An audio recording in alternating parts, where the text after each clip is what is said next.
코로나19로 말미암아 어쩌면 여러분 일평생 살아가면서 자녀들과 이렇게 오랜 시간 집안에 있는 경우가 거의 없었을 것입니다. 아마도 앞으로도 없을 듯합니다. 그래서 우리가 이 시간은 좀 자녀 교육에 대해서 하나님의 세미한 음성을 좀 들어봤으면 합니다. 유대인들은 주후 66년부터 70년까지 로마 제국이 나라를 식민지화하려고 하니까 독립을 위해서 엄청난 무력 투쟁을 했습니다. 근데 처참하게 졌습니다. 여러분, 한 나라가 독립하고 평화를 유지하는 것은 힘의 불균형이 너무 심하면 이루어질 수가 없습니다. 그러므로 평화를 논할 때에는 꼭 기억해야 됩니다. 우리나라를 힘들게 하는 그쪽하고 국방력과 경제력이 비슷하거나 조금 더 좋아야 됩니다. 그래서 우리나라를 노리고 침략하려고 하는 그 국가 마음속에 아이고 야 도리어 우리가 크게 당하겠다, 안 되겠다, 그러한 마음을 주어야 평화가 시작되어지고 그리고 유지가 될 수 있는 것입니다. 그러므로 정부나 정치하시는 분들은 평화를 이야기할 수밖에 없습니다. 그럼에도 불구하고 군대는 전쟁을 준비하는 단체입니다. 그리고 교회와 성도님들은 이 나라의 6.25와 같은 일들이나 국지전이 없기 위해서 기도하기 위해서 우리가 존재하는 줄로 믿으시기를 바랍니다. 어쨌든 로마의 압정과 공격 속에서 이스라엘은 완전히 패망했지만은 그래도 수도인 예루살렘은 끝까지 지킬 수가 있었습니다. 왜냐하면 천연 요새였고 최종의 정예 군사들이 거기를 지키기 때문인 것입니다. 로마 군사도 어쩔 수 없어서 작전을 바꿨습니다. 그 작전이 무엇이냐 하면 저들이 저 안에서 물이 없고 먹을 것이 없어서 목말라 굶어 죽을 때까지 우리가 밖에서 철저히 기다리자. 정말 시간이 지나게 되어지자 예루살렘 성 안에 있는 유대인들은 죽음을 눈앞에 보게 되었습니다. 그때 그 백성들은 둘로 나누어졌습니다. 첫째는 강경파입니다. 우리 끝까지 항전하자. 그리고 저들에게 포로가 될 수가 없다. 저들이 예루살렘 성 안에 들어오는 그 순간 우리는 다 같이 자결해서 순국하자는 강경파들이 있었습니다. 근데 또 다른 한 파가 있었는데 그 파는 온건파여 할 수 있거든 로마와 잘 타협을 해서 민족의 생존은 지켜야 되지 않느냐. 그래서 자카이라는 지도자가 있었는데 이 자카이는 마음속에 계획한 것을 사람들에게 이야기했습니다. 인류 역사 속에 우리 이스라엘이 사라지는 것은 여호와의 뜻이라고 볼 수가 없습니다. 우리 민족의 생존을 위해서 로마 총사령관을 만나야 되겠습니다. 그리고 그 자리에서 병든 것처럼 침대에 들어놓습니다. 그리고 부활을 시켜서 소문을 퍼뜨리기 시작했습니다. 요한한 벤 자카이가 중병에 걸렸다. 살 수 없게 되었다. 드디어 죽었다. 장례식을 치러야 된다. 로마 군사들이여, 우리의 벤 자카이 지도자가 죽었는데 한번 예루살렘 문을 열어줘서 예루살렘 밖에 있는 유대인들의 공동묘지에 우리 지도자들을 좀 모실 수 있도록 선처를 부탁해서 허락을 받았습니다. 그래서 살아있는 자카이는 관 속에 들어가서 예루살렘 성 밖에 나가 드디어 로마의 총사령관을 만날 수 있는 기회를 얻게 되었습니다. 자카이는 로마의 총사령관을 만났을 때 그의 마음을 사기 위해서 예언을 했습니다. 사령관님이여, 당신은 앞으로 로마의 황제가 되실 분인 것이 분명합니다. 저는 당신이 로마의 황제가 되기 위해서 진심으로 여호와께 기도할 것입니다. 와, 총사령관의 마음이 조금 열리기 시작한 거예요. 그때 자카이 지도자는 이렇게 부탁을 했습니다. 우리나라가 당신들 나라와 경제력과 군사력이 너무 큰 차이가 있어 예루살렘이 함락되어지는 것은 당연한 일이라고 생각합니다. 예루살렘 성이 파괴가 되어지고 궁전과 성전이 불타고 많은 주책들이 노략을 당하고 포로로 잡혀가고 이 나라가 없어질지라도 우리는 그것을 주님의 뜻으로 여기겠습니다. 그러나 딱 한 가지를 부탁합니다. 그것은 모든 것을 다 멸한다 할지라도 우리 어린 자녀들에게 하나님의 말씀인 율법을 가리키는 작은 학교들은 보존해 주었으면 좋겠습니다. 그것이 우리들의 마지막 소원입니다. 여러분, 칭찬은요, 로마의 총사령관도 춤추는 거고요. 여러분, 칭찬은 여러분의 아내나 남편이나 자녀나 부모님이나 곁에 있는 성도님들도 춤추는 것입니다. 이건 저축할 것이 아닙니다. 써야 됩니다. 여러분, 얼마를 더 사랑하는 사람하고 살지 모르겠지만은 할 수 있거든 칭찬하고 위로하고 축복하는 말이 여러분들의 일용할 양식이 되어서 그것이 메아리쳐서 나에게 돌아오는 은혜까지 경험하시기를 축원해 드립니다. 그 칭찬의 총사령관은 그것을 허락해 준 것입니다. 요한한 벤 자카이가 목숨을 걸고 했던 사역은 딱 한 가지입니다. 예루살렘의 모든 것들이 다 불타서 사라진다 할지라도 랍비들이 가리키는 하나님의 말씀을 증거하는 율법을 자세히 배울 수 있는 작은 학교들만큼은 제발 불태워 버리지 마십시오.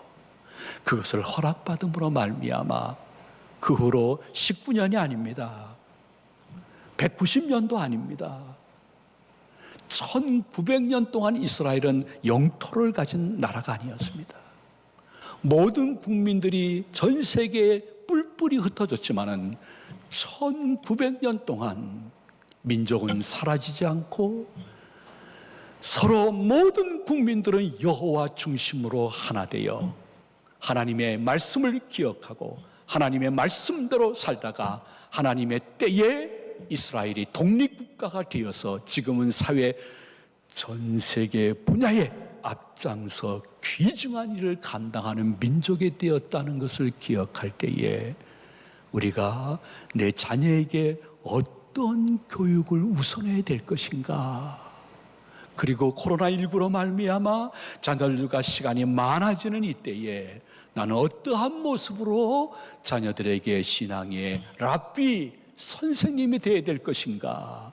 이것에 대해서 한 번쯤 나름대로 성령님 앞에서 자신을 한번 점검해 보는 시간이 바로 이 시간인 것입니다. 여러분, 우리나라만큼 자녀 교육에 엄청난 열정을 가진 민족도 거의 없다고 합니다. 우리나라에서는 신이 되기가 너무 쉽습니다. 공부만 잘하면 공부의 신 하면서 추앙을 받게 됩니다. 저는 평생 못 해본 겁니다. 여러분들도 공부의 신이 돼봤는지는 모르겠습니다. 쉽습니다. 공부만 잘하면 가정에서나 학교에서나 사회에서 공부의 신이 될 수가 있습니다. 그러나 여러분 기억하십시오. 1900년 동안 영토가 없는 민족이 하나 되어서 끝까지 생존하다가 독립국가가 되어서 막강한 영향력을 끼칠 수 있었던 이스라엘의 특징은 무엇이냐 하면 사회공부나 학교공부가 중심이 아니었습니다. 여호와 하나님을 경외, 두려워하고 사랑하는 신앙교육의 열정이 뜨거웠다는 것입니다.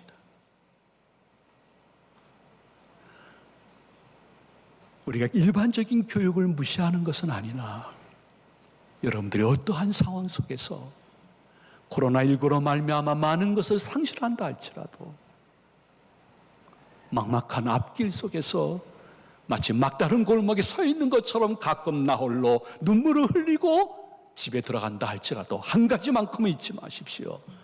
나는 일반 교육보다 신앙 교육에 대한 열정과 내 자녀에게 하나님의 말씀이 들어가고 하나님 말씀을 가리키고 자녀들이 하나님의 말씀대로 살라고 애쓰는 모습을 보면서 성장하는 자녀들에게 일반 사회에서 얘기하는 성공한 자녀의 ABC가 없다 할지라도 내 자녀가 하나님 중심, 교회 중심, 성경 중심으로 살아가는 모습을 보면서 도리어 기뻐하고 감사하고 격려하고 칭찬할 수 있는 사람들, 그 사람들이 하나님의 자녀요.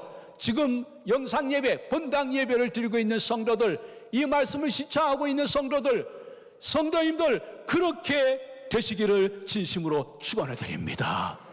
그래서 성경은 계속해서 말씀을 합니다. 여러분의 민족이 살기를 원하느냐? 여러분의 가정이 대대손손 믿음의 가정으로 주님 재림 때까지 이어가기를 원하느냐? 그러면 신앙교육은 이때부터 시작해야 된다고 말씀하고 있습니다. 우리 다 같이 본문 15절을 봉독하도록 합니다.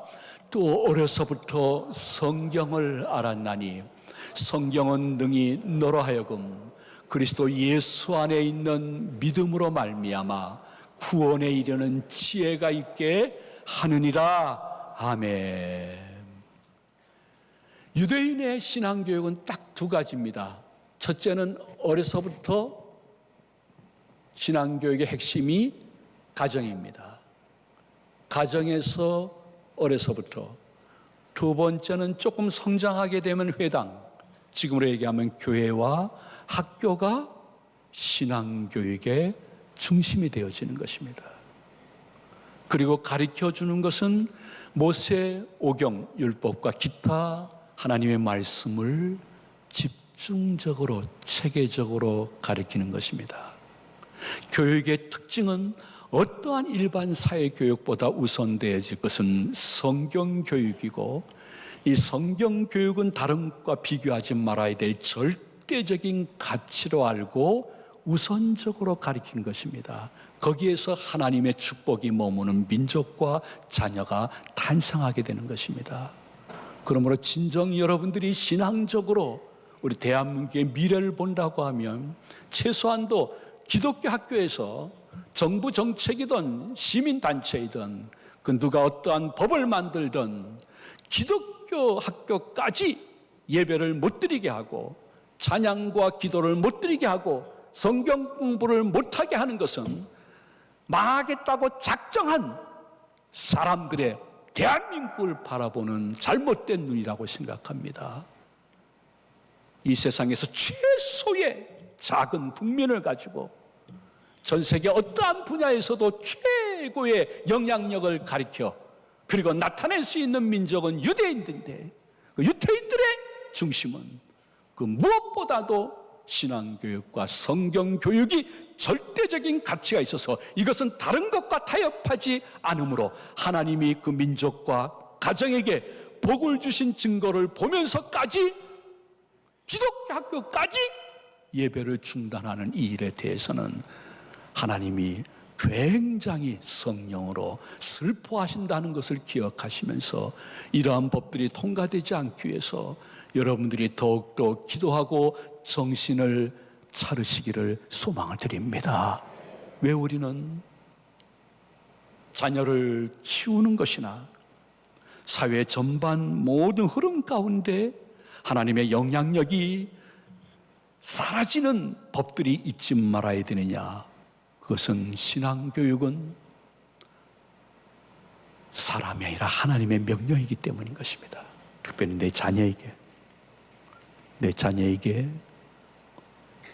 어려서부터 가정에서 적은 크면 교회와 일반 사회나 학교에서 하나님의 말씀이 계속 가르쳐야 되는 것은 긍정적인 효과를 알고 있는 하나님의 우리를 향한 명령이기 때문인 것입니다. 명령은 지켜도 되고 안 지켜도 되는 것이 아닙니다.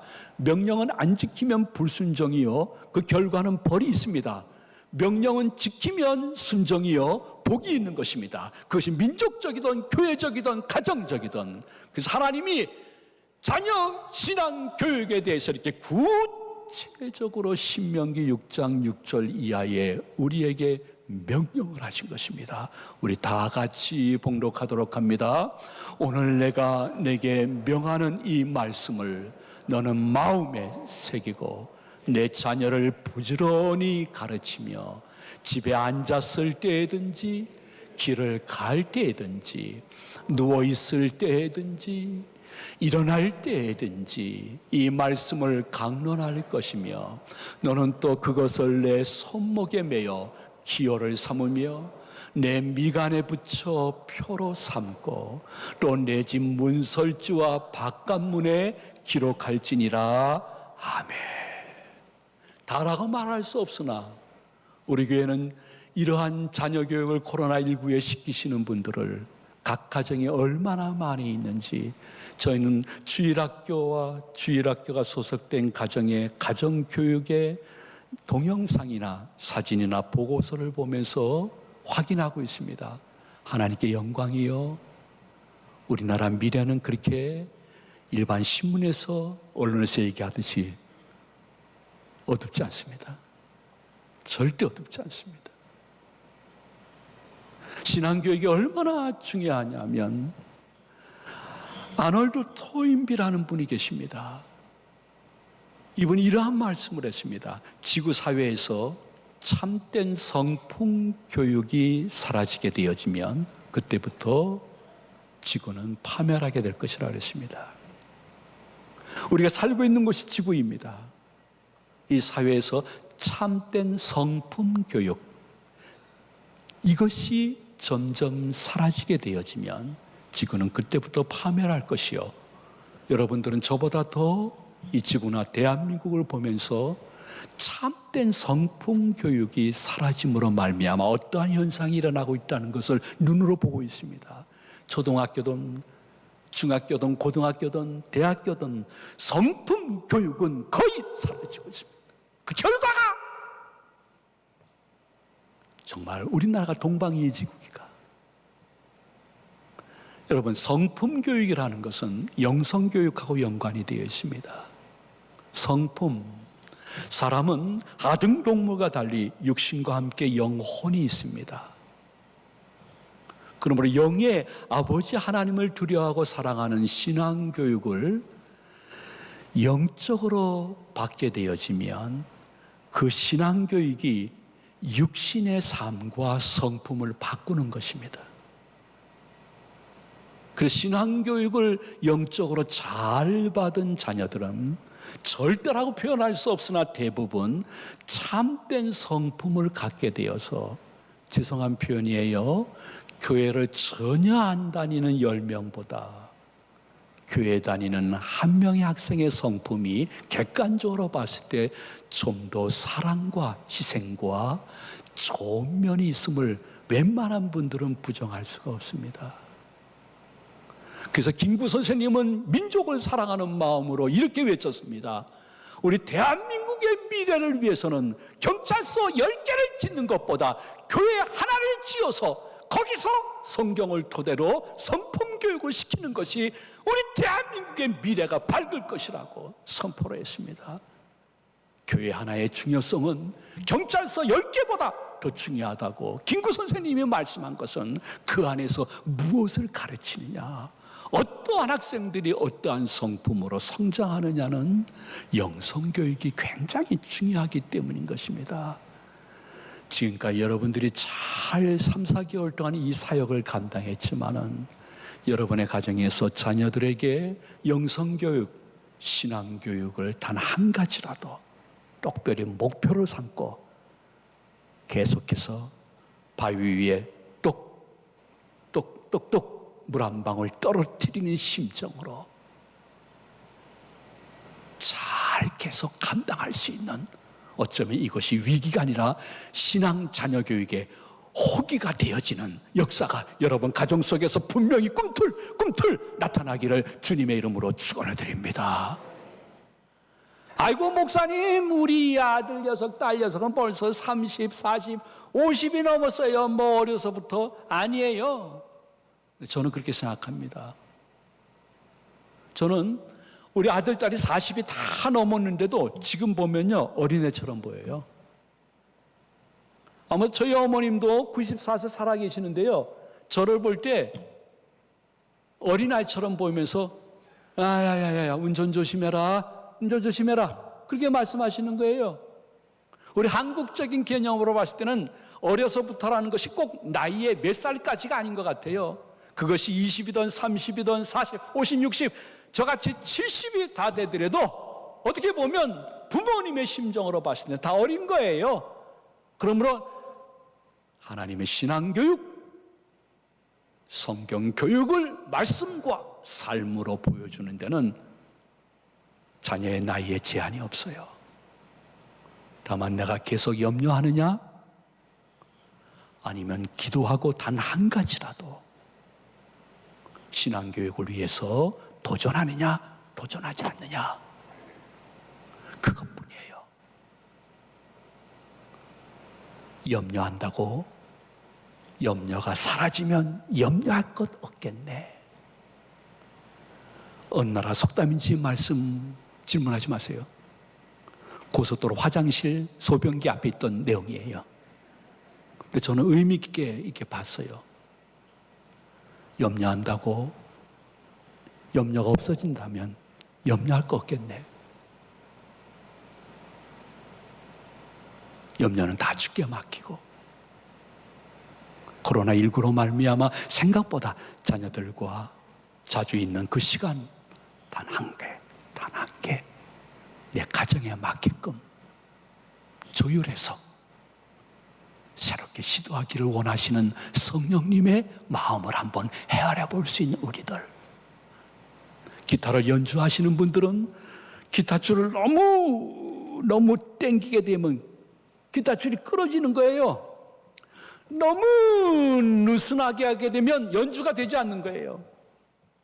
어떠한 말씀을 듣는다 할지라도 단 한 가지, 자녀의 나이와 상관없이 신앙교육, 하나님의 말씀 교육을 시키고자 할 때 내 자녀와 가정의 환경에 맞는 알맞은 것 한 가지 꼭 마음속에 성령이 주시는 것으로 잘 실시하다가 인내와 오래 참음 후에 아버지 하나님이 내 가정에 주시는 아름다운 신앙의 열매를 내 죽기 전에 고백해 볼 수 있는 모든 사랑하는 성도님들과 영상 예배 드리는 성도님들 되시기를 예수님의 이름으로 축원을 드립니다. 축복합니다.